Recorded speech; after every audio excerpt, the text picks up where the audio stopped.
Welcome back, friends. When you see the white blossoms on the serviceberry trees, you know that it's the beginning of lawn mowing season. So today what I'm going to do is show you my top tips for getting your lawnmower ready, whether it's a commercial one or a residential one, a zero turn or a garden tractor style.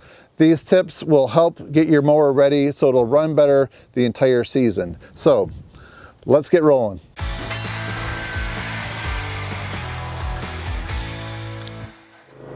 So the very first thing I'm going to do in this video right here is to change the blades on the mower deck. So I'm driving part of the mower on my trailer ramp, and I have part of it hanging over so I can get underneath with my impact wrench. So I have the brake on the mower, and I'm also chalking the back wheels right here so nothing will happen, it won't roll back. And now I'm getting my Milwaukee two-wheel pack out cart. This has all the tools I need as well as all the different accessory parts that I bought for doing the upkeep and maintenance on the mower. So I'm going to take the worktop off, and in the Milwaukee pack out crate I stored all the different things that I accumulated because I had to buy some cadet things from different stores. So I have the Kawasaki oil, this is the oil filter, and then I also have a fuel line filter.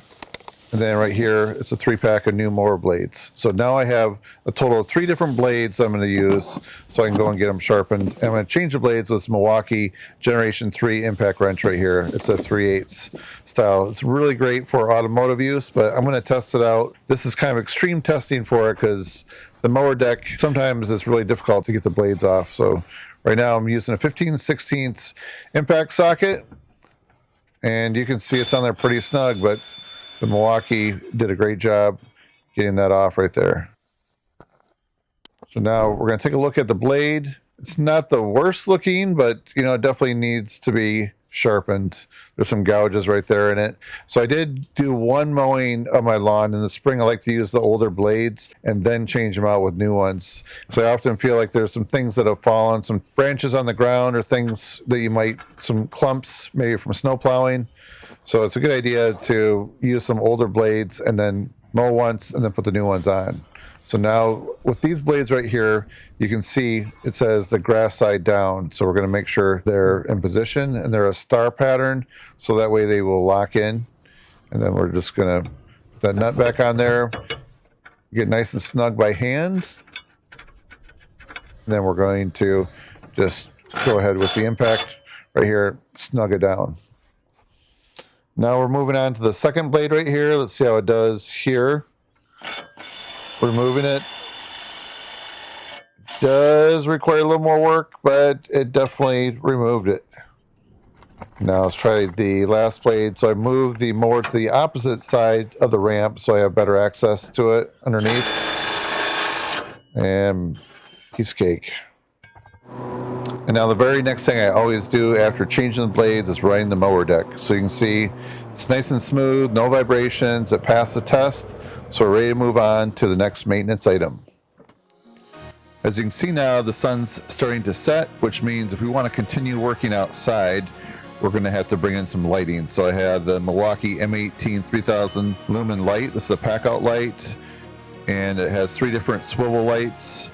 So we're going to put it right here on the air filter to start with.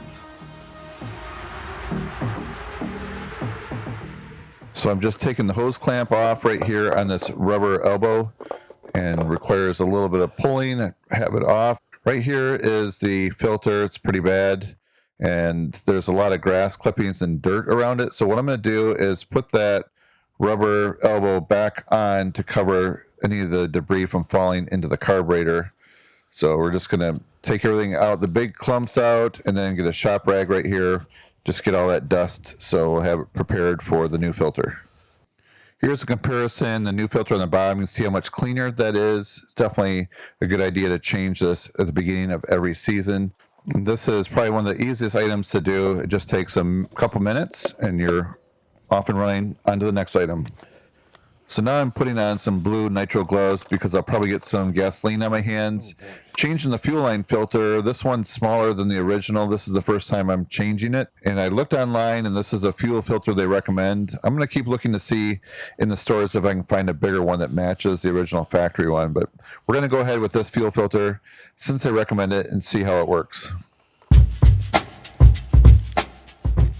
I have a couple of alligator style vice grips that I use to pinch just enough of the line right there to keep the fuel from flowing out. That's on each side of the fuel filter. I use a pair of pliers to remove the clamp on each side of the filter and then take the old filter off, put the new one on. But before I do, I make sure that the arrow on the new filter is pointed in the right direction so the fuel flows toward the carburetor properly. And then just put it all back in place and you're ready to go. So I'm going to run the mower right here just to make sure the fuel is going through the filter properly. And actually I'm going to have the mower run for about 5 minutes so everything gets warm, and then we're going to start the oil change.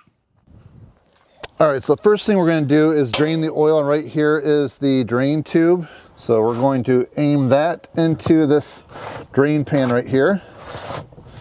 And then I'm just going to take this and pour it into a jug, bring it to AutoZone, and they will recycle it. There, it's draining. Put the plug right there on the side. Have a rag right here ready to clean up if need be. So while that's draining, I'm going to get my other oil ready. So I'm going with this oil right here. It's for Kawasaki engines, SAE 10W30, 4-cycle engine oil, synthetic blend. Contains zinc. So right now I'm hearing a lot of good things about having oil with zinc in it. Small engines love zinc. Okay, the oil has been draining for several minutes. I don't see anything else coming out now. And it's time to take the oil filter off. And here I have my new oil filter. I picked this up at Home Depot. I'm using this oil filter wrench right here. This seems to work pretty well. It's kind of compact. Once you loosen it, then you can usually do it by hand. Once I take that off, there's going to be some oil. So what I usually do is get the next one ready. Okay, so here's the new filter, and then I just take some fresh oil and rub it on that rubber ring right there. That way it will lock in better. So there's a little bit of oil on that cap right there. Doesn't take much. Rub it right around there. And it probably doesn't hurt to put a little on the threads. Let's make everything go smoother. Okay, here we go. Put a cloth underneath. There is some oil draining. Let's wipe that up a little bit. Put the new one on. I did forget to mention there is some oil in this, so I can dump that into the pan here before tossing it out. In a minute, we're going to start pouring oil back in. You don't want to go too fast. Have it overflow like I almost had happen right there. Okay, we're just getting ready to add a little bit of the third quart right here. My other mower, which has a Kohler engine, that requires 2.1 quarts. It would be nice if it was like 1.9 instead of 2.1, because then you have to spend another, this is like probably $7 a quart. So we'll check the oil, and then we'll run it for a few minutes, and we'll check the oil again. Check the oil again. Yep, it is just past the full mark. Perfect. All right, so we're going to take a look at the belt down here. I looked at it last fall, and I remember everything looking pretty good. All right, so taking a close look at the belt, everything looks pretty good on it. As I'm looking at where it's curved there on the other side of it, I don't see any cracks, so that's good. So I guess I'll just take one more look at it in the middle of summer and see if there's any issues. So one thing I recommend is trying to keep this clean underneath here, taking a leaf blower or something, and after each mow, clean that out. Otherwise, you can really get a nest of grass in there, and that just makes it more difficult for the pulleys to turn.